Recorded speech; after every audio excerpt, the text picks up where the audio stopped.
Taman Bungkul dikelilingi kayu jati. Di dalamnya banyak sekali jenis bunga. Sebelum memulai acara ini, izinkan saya menyapa kalian semua. Assalamualaikum warahmatullahi wabarakatuh. Berjumpa lagi dalam acara Rumah Ilmu. Saling bantu, saling jaga, cari ilmu di rumah saja. Selamat pagi semua. Bagaimana kabar kalian hari ini? Semoga kalian sehat selalu dan tetap semangat dalam belajar. Pagi ini kita akan belajar pelajaran bahasa Indonesia. Bersama saya, Ibu Ainun dari SMP Negeri 2 Surabaya. Sebelum kita memulai pelajaran hari ini, marilah kita berdoa terlebih dahulu sesuai dengan agama dan keyakinan kita masing-masing. Berdoa dimulai.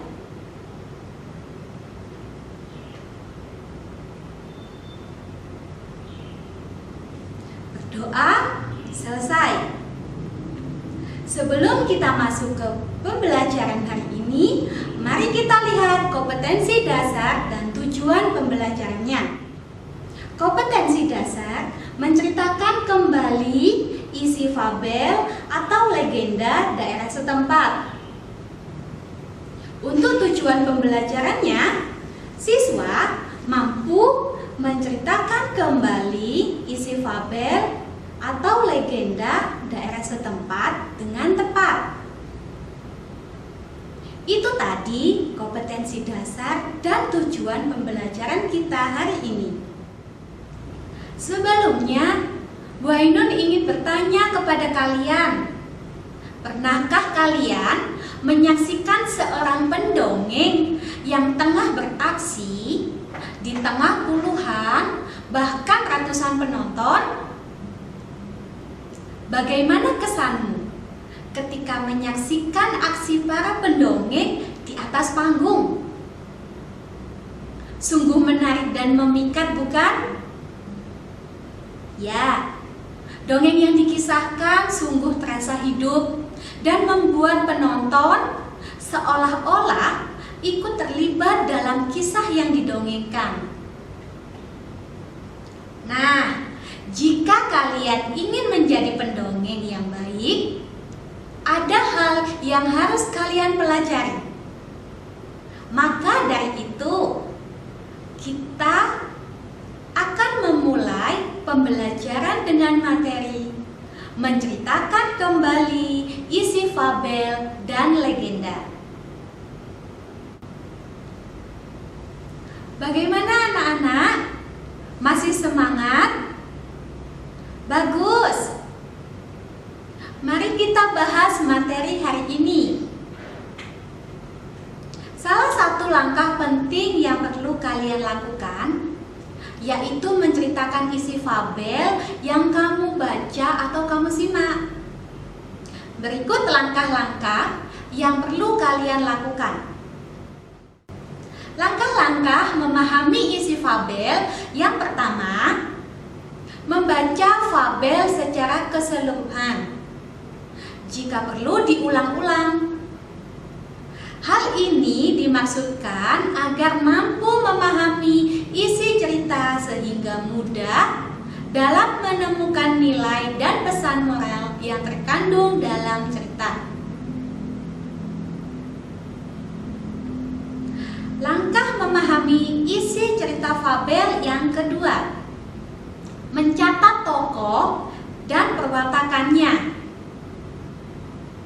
Tokoh merupakan inti alur cerita sehingga nilai dan pesan moral yang hendak disampaikan melalui cerita bisa dicerna oleh pendengar atau pembacanya.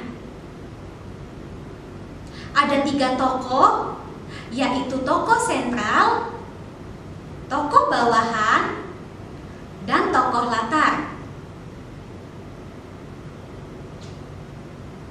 Tokoh sentral merupakan tokoh yang selalu hadir dalam setiap peristiwa yang dikisahkan. tokoh yang merupakan pusat cerita yang menjadi pemicu terjadinya konflik atau pertentangan antar tokoh. Tokoh bawahan.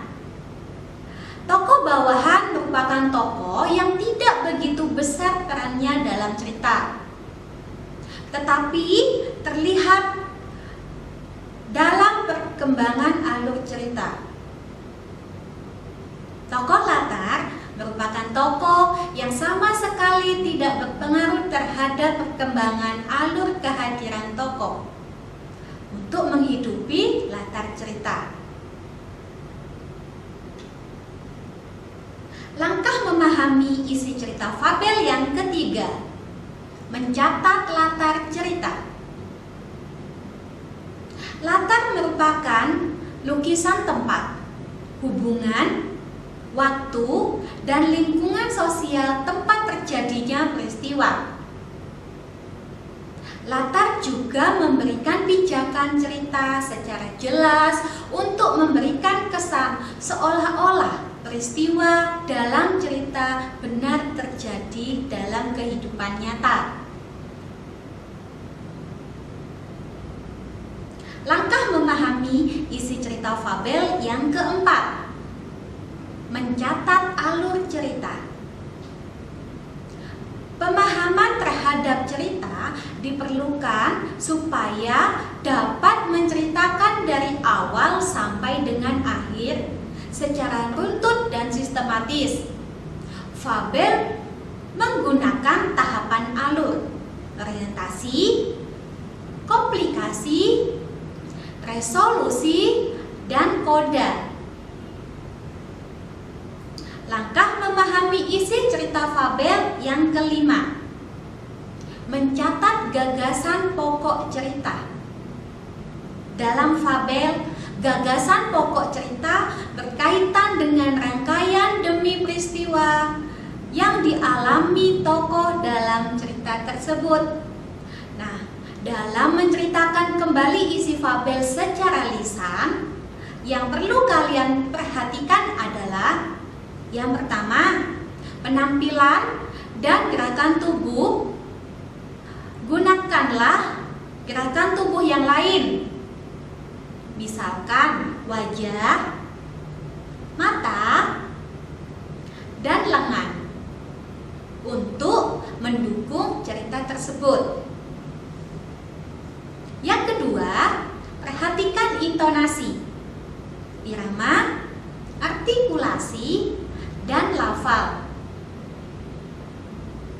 Lalu yang ketiga, ceritakanlah bagian pembuka, inti, dan penutup.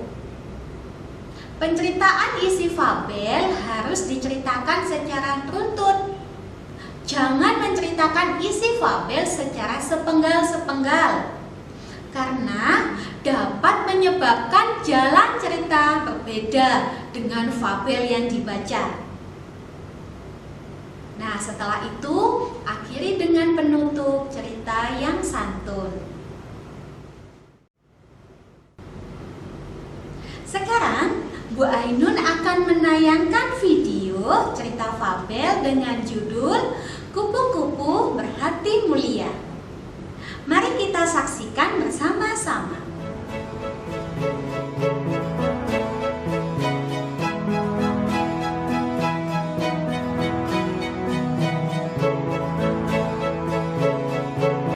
Kupu-kupu berhati mulia. Di suatu pagi yang cerah, ada seekor semut yang sedang berjalan-jalan di sebuah taman. Dengan perasaan yang gembira, sang semut tersebut berkeliling di taman yang indah itu dan menyapa hewan-hewan yang ada di sana, hingga matanya tertuju pada sebuah kepompong yang sedang menggantung di ranting. Sang semut mendekati kepompong itu dan berkata, "Kepompong, buruk sekali nasibmu. Sudah jelek dan hanya bisa menggantung di sana. Tidak bisa melakukan apapun. Ayo, turun ini.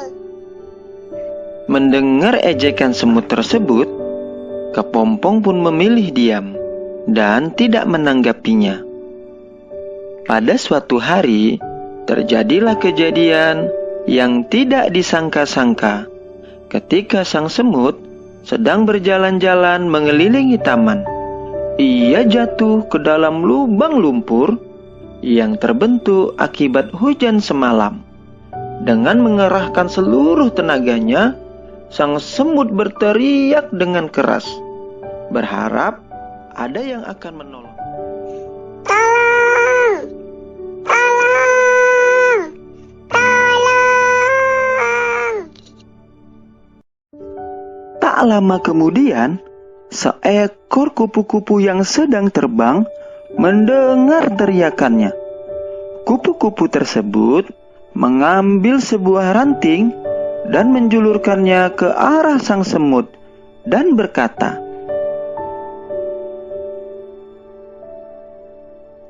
"Semut, cepat pegang ranting ini erat-erat. Aku akan mengangkatnya dan menyelamatkanmu." Dengan sekuat tenaga, akhirnya kupu-kupu mampu mengangkat ranting itu dan berhasil menyelamatkan semut. Kemudian, semut mengucapkan terima kasih karena sudah ditolong. Terima kasih kupu-kupu yang baik hati, karena engkau telah menyelamatkan nyawaku. Terima kasih. Betapa terkejutnya sang semut setelah mendengar pengakuan bahwa kupu-kupu yang menolongnya adalah kepompong yang pernah ia ejek dahulu. Sang semut pun merasa sangat malu dan berjanji tidak akan menghina sesama makhluk Tuhan. Adik-adik yang tersayang, pesan dari cerita ini ialah untuk tidak membalas perbuatan buruk dengan perbuatan buruk pula, dan tidak boleh menaruh rasa dendam kepada orang lain. Alangkah baiknya bila kita dapat mencontoh seekor kupu-kupu yang meski telah disakiti, tetapi ia tetap mau menolong semut. Karena jika kejahatan dibalas dengan kejahatan, maka tidak akan ada perbuatan baik yang tercipta. Senantiasa selalu berbuat kebaikan dan jaga kesehatan. Terima kasih. Bagaimana anak-anak? Sudahkah kalian melihat dan mengamati video yang ditayangkan oleh Bu Ainun tadi? Setelah ini, kita akan mengidentifikasi tentang struktur alur ceritanya. Sekarang kita akan mengidentifikasi struktur alur cerita fabel yang berjudul Kupu-kupu Berhati Mulia. Yang pertama, orientasi. Dikisahkan pada suatu hari yang sangat cerah, ada seekor semut berjalan-jalan di taman. Ia sangat bahagia karena bisa berjalan-jalan melihat taman yang sangat indah. Sang semut berkeliling taman sambil menyapa binatang-binatang yang berada di taman itu. Yang kedua, komplikasi. Sang semut selalu membanggakan dirinya yang bisa pergi ke tempat ia suka. Bahkan, sang semut kuat mengangkat beban yang lebih besar daripada tubuhnya. Sang semut merasa bahwa dirinya adalah binatang yang paling hebat. Lalu si kepompong hanya diam saja mendengar ejekan tersebut. Yang ketiga, resolusi. Sang semut berterima kasih kepada kupu-kupu karena kupu-kupu telah menyelamatkan nyawanya. Ia memuji kupu-kupu sebagai binatang yang hebat dan terpuji. Lalu yang keempat, koda. Akhirnya, sang semut berjanji kepada kupu-kupu bahwa ia tidak akan menghina semua makhluk ciptaan Tuhan yang ada di taman ini. Materi sudah Bu Ainun sampaikan. Sekarang, mari kita lanjutkan ke penugasan. cerita fabel yang berjudul Si Kancil dan Buaya. Kemudian, tugas kalian adalah menceritakan kembali isi cerita fabel tersebut. Sekarang, mari kita saksikan. Si Kancil dan Buaya. Kancil adalah salah satu jenis hewan yang sangat populer bagi masyarakat di Nusantara.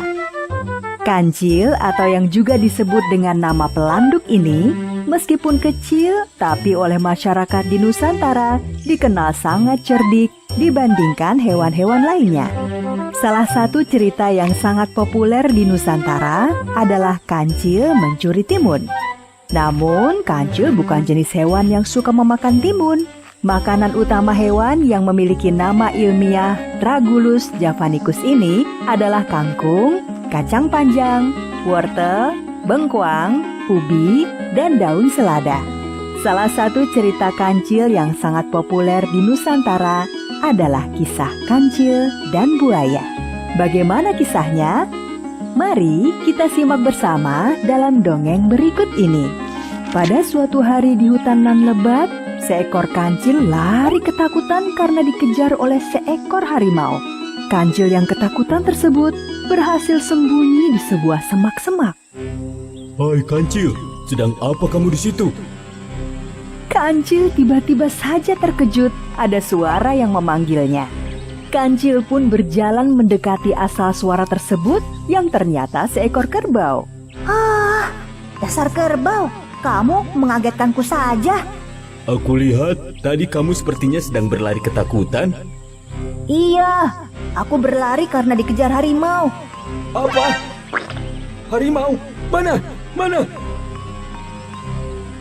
Oh, dasar kerbau, badanmu saja yang besar. Ternyata kamu juga penakut.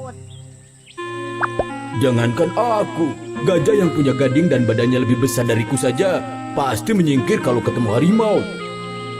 Ah, sudahlah, kita harus mencari cara melarikan diri dari tempat ini. Kamu tahu tempat yang aman? Ada tempat yang aman. Harimau tidak akan bisa mencapai tempat itu.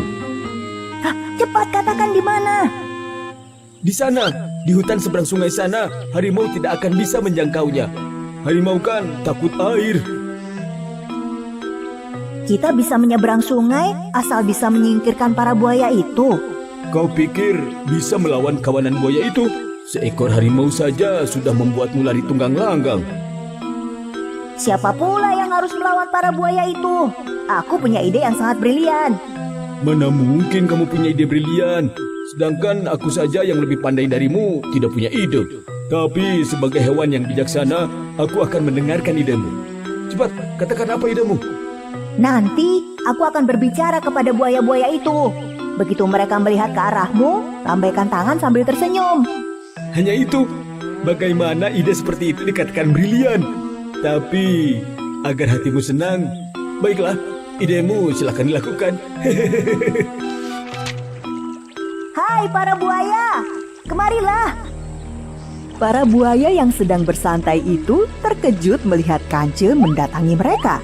Mereka pasti berpikir, berani sekali hewan kecil itu mendatangi pemangsanya. Hai hewan kecil, berani sekali kamu datang ke sini dan seenaknya memanggil kami. Apakah kamu mau menyerahkan dirimu untuk kami makan? Hai buaya, aku datang ke sini memang untuk memberi kalian makan. Tapi bukan aku yang akan kalian makan.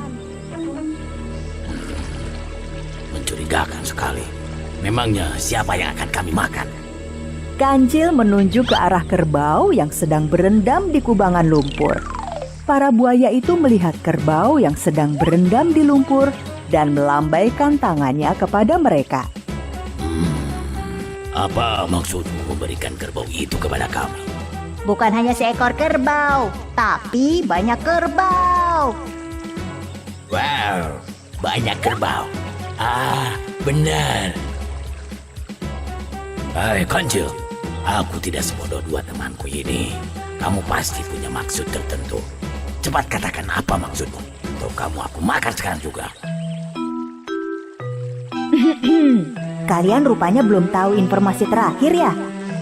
Informasi apa? Pantas saja, selama ini kerja kalian cuma bermalas-malasan di sungai. Aku beritahu kalian ya, mulai hari ini aku telah resmi diangkat sebagai penasehat Raja Hutan. Wah, hebat sekali. Jadi Kancil sekarang menjadi pejabat tinggi istana. Kancil kan selama ini dikenal sebagai hewan yang cerdik. Pantas saja sekarang dia menjadi pejabat istana. Hei, diam kalian. Biarkan aku berpikir. Karena hanya aku yang paling pintar di sungai ini. Jadi sekarang Tuan Kancil sudah menjadi pejabat istana ya? Maafkan kalau kami kurang sopan. Maklum, dua teman saya ini tidak pernah sekolah. Jadi begini, ada informasi bagus buat kalian para buaya. Sang Raja Hutan atau yang kita kenal dengan nama Baginda Harimau telah mengeluarkan kebijakan untuk memperhatikan dan meningkatkan kesejahteraan rakyat hutan ini. Hari ini, Baginda yang mulia Harimau mengutusku untuk menghitung jumlah buaya di sungai ini. Dengan begitu, Baginda Harimau bisa memutuskan berapa jumlah kerbau yang akan dikirim ke sungai ini. Hai kalian berdua, coba hitung berapa jumlah semua buaya di sungai ini. Tanya dia saja, kan aku sering tidur di pelajaran matematika. Kamu memangnya tidak tahu, aku selalu nyontek ketika ujian matematika. Harusnya kan kamu yang tahu, bukannya kamu mengaku paling pintar di sungai ini. Aku memang paling pintar, tapi bukan soal matematika. Nah sudah, tidak usah berdebat. Aku tahu solusinya. Kumpulkan semua buaya yang ada di sungai ini dan baris berjajar dari tepi sini ke tepian sana. Siap Tuanku Kancil. Semua kalian berbaris.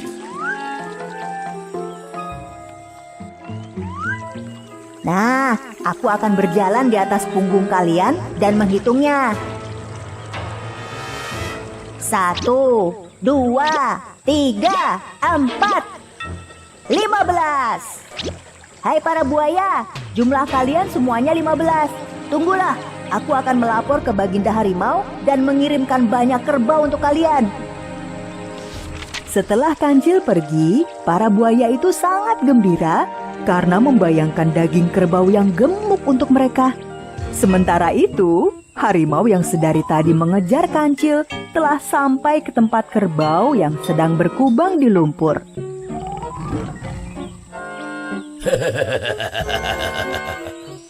Kerbau yang sangat ketakutan hanya menunjuk ke seberang sungai. Harimau melihat sungai yang penuh buaya.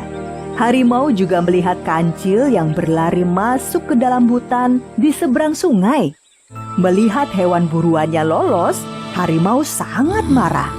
Harimau pun kemudian melihat ke arah kerbau. Karena si Kancil telah lolos dan aku sangat lapar, maka kamu yang akan menjadi makan siangku. Harimau itu pun melompat dan menerkam kerbau. Baiklah anak-anak, karena semua materi sudah Bu Ainun sampaikan kepada kalian, maka Bu Ainun akhiri pertemuan hari ini. Semoga kalian paham dengan apa yang sudah Bu Ainun sampaikan. Tetapi sebelumnya, Bu Ainun ingatkan kembali untuk selalu mematuhi protokol kesehatan. Yang pertama, cuci tangan sebelum dan sesudah melakukan kegiatan. Yang kedua, selalu menggunakan masker.